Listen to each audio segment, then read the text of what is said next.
Here's the entrance to my raised vegetable garden beds. I just started removing the dead plants from last year. I still have lots of cleaning up to do, but I can't wait to fill this area up with vegetables.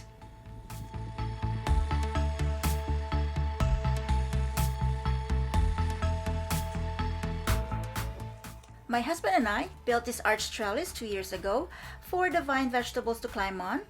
It's made of 9-gauge galvanized steel wire mesh supported by 7-foot T-post. The raised beds are also made of galvanized steel, which I painted black. We built this area.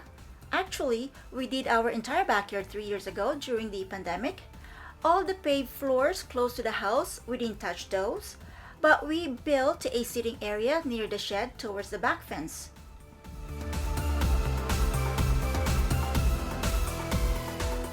These are 2 pre-made trellises I bought at the store. We also added the canopy, which is extra material from the 3 arch trellises we built. The pre-made trellises are supported by 4 T-posts, 2 on each raised bed to make them stronger.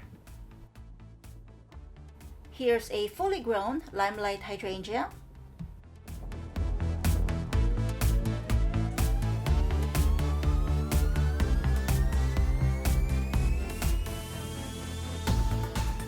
More delphinium and incredible hydrangea.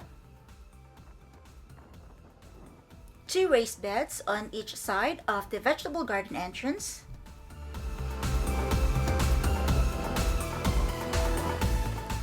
I haven't spread out this mound of soil yet. I plan on opening another flower bed here and creating a rock pathway towards the back gate. This area still needs some cleaning up. The garden to the right against the fence is the berry garden with blueberries, blackberries, and raspberries. To the left are 5 more raised beds with pre-made trellises and wire canopies. And to the left of the raised beds are saskatoon berries, penstemons, and coneflowers. Let me walk towards the other end and show you what's on the other side.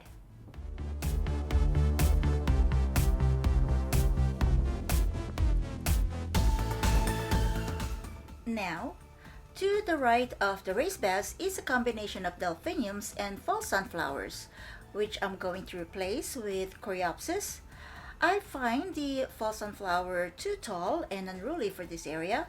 Coreopsis is at least a foot shorter and it grows in a mound. My husband and I built this sitting area last year. I think his plan for this area is to build a pergola. My plan is to surround this area with 3 to 4 feet tall shrubs to make it like a secret sitting area. But it won't be a secret if he puts in a pergola. This plant is a haskap, also known as honeyberry. Over here is where the hardy kiwi or Arctic kiwi is planted. This hardy kiwi is a vine that produces small, smooth-skinned, edible fruit. It's suitable for cooler climates like Zone 3. The fruit is similar in taste to the kiwi found in grocery stores, but it is usually smaller and can be eaten whole, skin and all.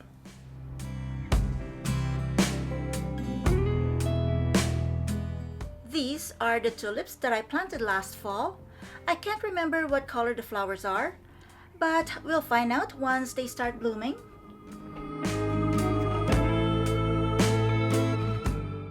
This is a hydrangea tree.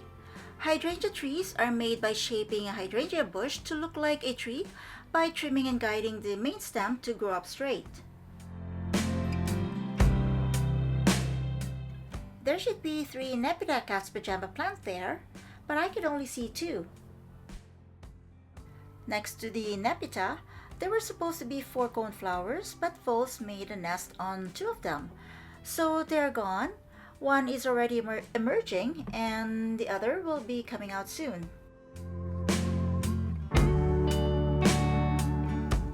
Here's another haskap berry. Haskell plants need cross-pollination to produce fruit, so you'll need two different types of Haskell plants nearby for them to grow well. The berries are small and oval-shaped. When they're ripe, they can be dark blue or deep purple and have a sweet tart taste similar to a mix of blueberries and raspberries. That bag of sand and the cement slabs have to go to make room for more plants. Besides, they are an eyesore and don't belong there.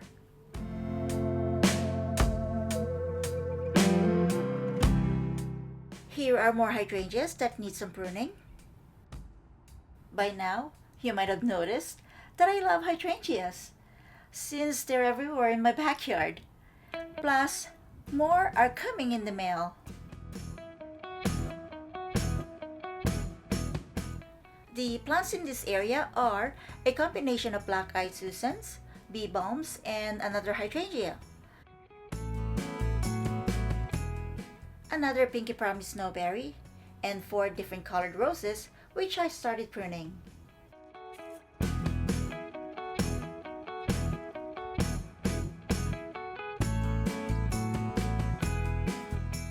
Here's another 3 hydrangea.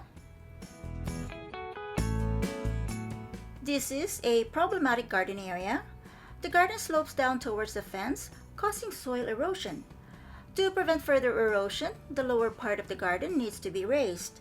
The lumber woods were placed there to help us visualize how the area will look once raised and how we will do it. Any plants in this area need to be dug out before we start raising it.